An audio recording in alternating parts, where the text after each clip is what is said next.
របស់គេគឺគណៈបកជាតិខ្មែរតាមកំណត់គឺគណៈបកជាតិខ្មែរជាតិខ្មែរមកលោកគណៈបកលោកសំរាំងយ៉ាងស៊ីដែលពីការដូរឈ្មោះមកគណៈបកភ្លើងទៀនក្រោយពីគណៈបកភ្លើងទៀនរួមគ្នាបានគណៈបកសង្គ្រោះជាតិចេញពីសង្គ្រោះជាតិមកភ្លើងទៀនវិញចេញពីភ្លើងទៀនមកកម្លាំងជាតិដោយសារតែភ្លើងទៀនមិនអាចដំណើរការក្នុងការចូលរួមប្រកបប្រជែងក្នុងការបដិបត្តិអ្វីដែលខ្ញុំមកគ្រប់វិញ្ញាណក្ខន្ធនៅទីនេះគឺខ្ញុំធ្លាប់ឈឺចាប់ដោយសារតែបងរបស់ខ្ញុំជាវិជាមានរបួសក្បាលហើយកម្មការនេះនៅរោងចក្រដូចជារោងចក្រ Integrity រោងចក្រ United រោងចក្រ Belgian រោងចក្រ Justai គឺកម្មការនេះដែលមកចូលរួមទាមទារឲ្យតុលាការមានលក្ខណៈឯករាជ្យយុត្តិធម៌ត្រូវបានពីគុកគ្រាប់បែកចំនួន4គ្រាប់អញ្ចឹងសម្រាប់ខ្ញុំ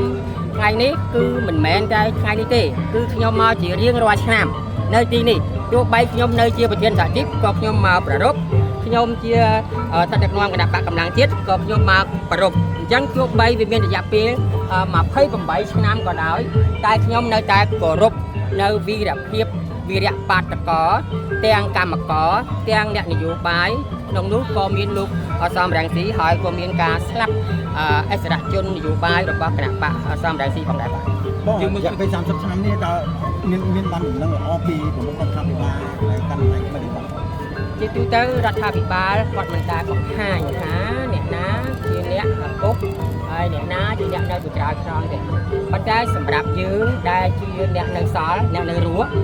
ហើយរយៈពេល28ឆ្នាំពីយើងបានជម្រាបចឹងគឺថាយើងប្ររពរហូតទោះបីថ្ងៃក្រោយឡើងរកឃើញឃាតកររកឃើញអ្នកសម្លាប់ក៏ដោយក៏យើងនៅតែគោរពដែរគឺវីរភាពនេះមិនអាចបំភ្លេចបានទេហើយចង់បញ្ជាក់ថាកុំធ្វើអំពើថោកទាបតាមរយៈសម្លាប់មនុស្សដោយពុកទ្រាំបែកដោយលួចបាញ់លួចអីគឺយើងតស៊ូយើងជជែកគ្នាដោយពាក្យសម្ដីដោយច្បាប់ទម្លាប់ជៀសវាងការធ្វើគេហៅថាការពុកបែកភេរវកម្មពុទ្ធិភ័យដើម្បីសម្លាប់មនុស្សអីបើវាមិនបាត់បង់ទេអ្នកស្លាប់គឺស្លាប់មែនតែអ្នកដែលនៅរស់ត្រូវតែបន្តវីរភាពវីរភាពនឹងឯងដែលចង់បង្ហាញទៅពិភពលោកទៅកូនខ្មែរចំនួនក្រោយថាគេមិនដែលបំភ្លេចចោលទេក៏ជាបើប្រសិនបើសិនជារោគឃើញជនដែលដល់តើវាអាចប៉ះពាល់អ្វីខ្លះទៅអនាគតជាទូទៅវាប៉ះពាល់ទៅក្មេងចំនួនក្រោយថាណាកាលពីប្រហែលឆ្នាំមុន30ឆ្នាំមុនមានអំពើហិង្សាទៅលើជនស្រីត្រង់ទៅលើកម្មករទៅលើមន្ត្រីរាជការទៅលើគណៈបកប្រឆាំងហើយការធ្វើរបៀបនេះគឺថាចង់សម្លាប់ដើម្បីបំបត្តិអ្នកប្រជាធិបតេយ្យសម្លាប់ពួកកម្មករសម្លាប់អ្នកមន្ត្រីរាជការមួយចំនួនដែលមិនពេញចិត្តទៅនឹងប្រព័ន្ធយុត្តិធម៌ពេញចិត្តទៅនឹងប្រព័ន្ធទាំងឡាយណាដែលជាអសកម្មដែលវាមិនល្អសម្រាប់ប្រជាជាតិអញ្ចឹងអ្វីដែលបន្សល់ទុកគឺក្មេងចំនួនក្រោយគេបានមកឃើញកន្លែងហ្នឹងគេថាចាដីនេះអត់គេមិនចាដីហ្នឹងគេសួរបាទអញ្ចឹងគេរាយរាប់អញ្ចឹងនៅពេលនេះជាចាដីនេះគឺតម្កល់វិបត្តិរូបនៃអ្នកស្លាប់ដោយសារទីទានៅប្រព័ន្ធយុត្តិធម៌មួយក្នុងប្រទេសកម្ពុជាខ្ញុំចាំច្បាស់ណាស់ក្នុងនាមរបស់ជាស្ដេចទីគណៈបកកម្លាំងជាតិថ្ងៃនេះគួប28ឆ្នាំដល់គណៈបកកម្លាំងជាតិមានការព្រាវនាវបីខ្លះដល់រដ្ឋាភិបាលថ្មីដើម្បីស្វែងរកទិដ្ឋភាពយើងបានចេញសេចក្តីថ្លែងការណ៍ហើយកាលពីម្សិលមិញគឺនៅតែជំរុញឲ្យរដ្ឋាភិបាលបាទដែលជាសមត្ថកិច្ចពេញដៃពេញជើងត្រូវតែស្វែងរកទីបកនិងអ្នកនៅក្រៅខ្នងយើងឃើញថាថ្មីនេះនៅតុលាការបារាំងក៏មានការបើកសវនកម្មកំបាំងមុខទៅលើជនដៃដល់នៅក្នុងនោះលោកសំរងស៊ីក៏បានចូលរួមក្នុងនាមជាសាក្សីដែរសម្រាប់លោកពូជាប្រធានស្ដីទីគណៈបកកម្លាំងជាតិមើលឃើញថានឹងអាចមានពលរដ្ឋយុត្តិធម៌ថ្មីដល់ប្រព័ន្ធតុលាការប្រទេសបារាំងខុសពីប្រព័ន្ធតុលាការក្នុងប្រទេសកម្ពុជាអញ្ចឹងលោកសំរងស៊ីគឺជាដើមបណ្ដឹងហើយលោកសំរងស៊ីគឺជាប្រធានគណៈបកជាតិខ្មែរហើយក្នុងនោះកែមកគណៈបកសំរងស៊ីអញ្ចឹងគាត់ជាដើមបណ្ដឹងពួកយើងខ្ញុំគឺជាសមាជិកគឺជាមេសហជីពគឺជាតំណាងសហជីពគឺតំណាងឲ្យប្រជាពលរដ្ឋទាំងអស់មានទាំងមន្ត្រីរាជការមួយចំនួនដែលមកចូលរួមនៅទីនេះគឺចង់បាននៅយុត្តិធម៌មួយត្រឹមត្រូវ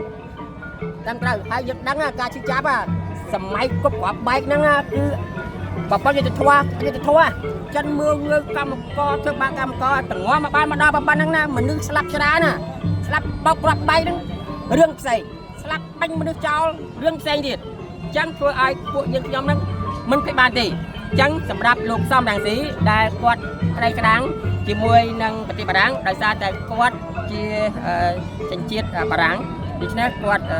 đăng từรัฐบาลbà đáng đạp bayรัฐบาลไว้ดูดีทว่าจุนกอดจังกอดเป็นรมพังท้าทำบาลหัวกิจทวายกอดเลยบางจังเอาไว้กระดานนุ่มต้มจิบเดียบได้ท่าการช่วยเอาไว้มวยได้อำเภอหังซาหน้ามวยได้กุกกรอบใบได้บังมือท้องนะแกโลบังก็ไปปัดจำจนบ่อเตี้ยกิจดังประเทศเก้นะบ่ายังมือเจ้าแบบอยากเป็นกระหลอกมาอัตเจียยมมวยเต้ได้กอดจิตจิตทำไมให้ขยมดักบันดังนึกในกัมพูชีบรรดาในกัมพูชีนี่เวียอยากเป็นมาพายชนามได้ไอ้ทำการบังคิดก็ทำการบังกำลังกัมพูชีนะจังยังใหญ่ถ่วงนี่ครับยังมีสังคมท่าตลาดกาแต่ลูกซ้ำดังซีวัดประดังในประเทศประดัง